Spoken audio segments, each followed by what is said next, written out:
Good evening. This is The Facts. I'm your host, Tom Kimball, with a State of the Patriots Part 2. Things are just going down at Foxborough. So, first off, Brady does not get a contract extension. Robert Kraft says that it's not really an issue. If it is an issue, they'll take care of it. But right now, it's not an issue. Historically, Brady's going to get a new deal right when there's 2 years up for his extension. 2 years' time between the time that his contract runs out. The Patriots will typically extend him. They did not do that this time. Kraft says they have no intention to do so. Of course, Robert Kraft has the inside information. I'm sure Brady tells him how long he's, wants to play, how long he feels comfortable with. And I mean, Brady could totally, just get another contract if he wants one. But Brady's going to be 42 by the time this contract is up. And with everything that we have right now, it seems like Brady's going to call it quits at the end of that contract extension. That's what this is telling me, the whole fact that they're not going to sign him. I feel like he doesn't want to play for Bill Belichick anymore, and nobody does. And we're going to get to that later with Rob Gronkowski's situation on being scolded by Belichick for using Tom Brady's training methods. Ridiculous. Nobody wants to play for Bill Belichick right now. You see it all over social media with the whole Malcolm Butler situation. Brandon Browner came out and talked about it. You have Brady sub-posting and sub-commenting like the at Bill Belichick almost. It's starting, though, to seem like Kraft is switching back to is switching back to Bill Belichick's side, because he just knows that if he plays this right, of course Belichick can coach a lot longer than Brady can play. Or at least that Brady wants to play. And I really think Belichick is having a big impact on his decision, because physically, Tom Brady can play until he's 45. I have absolutely no doubt in my mind. Perhaps he has a better shot to do so if he left New England, because our offensive line is atrocious, and he took more hits than his most times being hit in a season last year. So physically, he can get it done. Mentally, I feel like he is exhausted with Bill Belichick and just doesn't want to put up with him anymore. After the whole Jimmy G situation where Kraft said, nope, you will trade Jimmy Garoppolo, and we're going to go with Tom Brady for another 4 or 5 years. Belichick obviously pissed because he thought he had the next 10 to 12 years right in the cusp of his hand, ready to go, ready to scoop Brady out the door. And they could have got... The other thing you have to keep in perspective is if they trade Tom Brady to San Francisco, they literally would have gotten... Like, we've never seen anything like it. They probably would have gotten an entire draft's worth of picks, like 2 first round. Like, we're talking about the greatest player to ever step foot on a field. Who knows what they could have gotten in value to then build around Jimmy Garoppolo on top of an already Super Bowl contending team. That would have been crazy. So I understand why Belichick was pissed about the whole thing. But seems like Kraft is starting to switch back to Bill Belichick's side because, I mean, let's face it, Kraft would have given Brady another deal if Brady wanted to play until he's 44, but it seems like Brady's not leaning that way anymore. And my worry, right, is that the 2 years are up, Brady's 42. My worry is that Brady doesn't retire.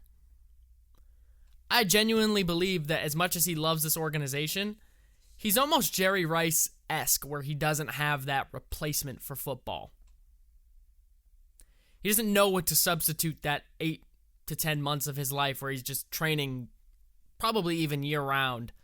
But, of course, his diet's a lifestyle and everything else. But he doesn't need to even train with Alex Guerrero anymore because he's not going to be taking the hits like he used to. He's not... Like, he would have to adopt a whole new training method and how he would still keep that in business with TB12 and dealing with it with athletes. I guess you could say that would be his focus, would be to move to the business side of things.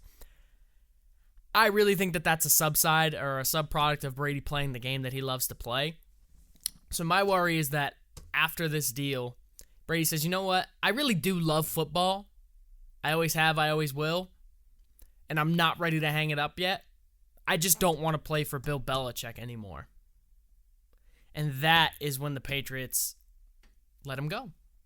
Which I think is, first of all, stupid, because you should at least trade him, right? You should at least get something back for you. There's no way you should just let him walk out.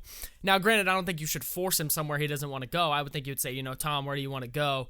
And then you make certain phone calls and say, okay, what are you guys willing to give up? We'll work with you here. We'll work with you here. And everybody ends up happy. Now the report is that Gronk was scolded by Belichick for using the TB12 method. And this is what I'm talking about. Like, Bill Belichick is legitimately power tripping. For me, the way I see this to maximize productivity and production, I think Gronk really could benefit from some of the methods that Brady uses and Alex Guerrero use for, muscle development and muscle. Their whole philosophy is lengthening the muscle. That way, it's when under a certain amount of tension, where you tear an ACL or something like that, that doesn't happen because your muscle is lengthened longer. So they believe it gives you a better chance of not tearing it. So I think that Gronk could benefit from some of that. Gronk has been injury-ridden his whole career. I don't blame him for wanting to try something new because clearly what he's doing is not working.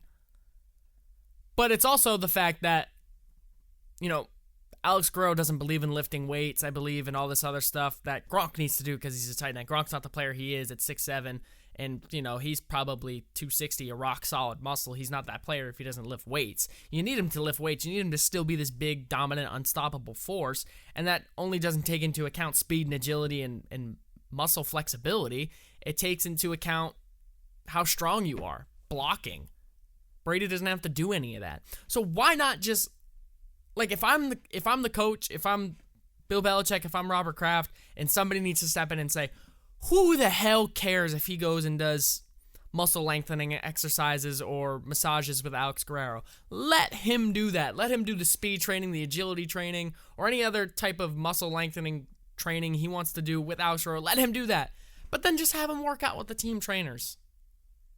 Have him lift weights with the team guys, because Guerrero doesn't believe in that. You get the best of both worlds. It's literally super common sense. You get the best of both worlds. You get what you would hope for is a healthy Gronk at maximum production because he's still big and strong and can run way faster than he looks like he can.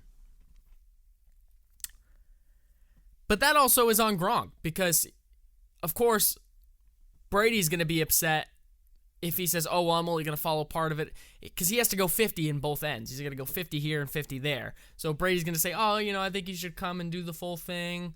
And then Belichick's going to say, oh, well, I think you should really just stick here in totality. This is where Gronk needs to step in and say, no, I'm going to give you each a little bit of what you want, and I'm going to do what's best for me and the New England Patriots in my career. To see Bill Belichick go on a power trip like that is exactly the reasons why I was saying earlier, going back now to Tom Brady, where who the frig wants to play for this guy? Malcolm Butler sure as hell didn't. I feel like he's happy to be out of New England after the whole way last season went. Malcolm Butler just wants a contract extension for $10 million a year. I was one of the huge proponents saying give him the money. And then you go and give Stephon Gilmore $13 million a year? Like, what? Malcolm Butler was pissed, and I don't blame him for, I get that Gilmore struggled early on, but ended up being a really good corner. Malcolm Butler is a Pro Bowl-esque corner when he plays at the top of his game, and he didn't play on top of his game totally throughout the season, probably because of the contract extension, but it sucked for him because he still had to play really well just so he could get another contract extension, in this case with Tennessee. But I don't think that I think for the first time in Bill Belichick's career, players questioning him is coming back to haunt him, because the player questioning him also happens to be the greatest player in NFL history. There's no way that Tom Brady thinks that Malcolm Butler didn't give them the best chance to win the Super Bowl. There's no way all the other players on the defense didn't. They were visibly upset. They were told to shut up about it, but they were visibly upset. And I don't blame them, because you robbed them a chance at being the first team to ever go 3 out of 4 twice.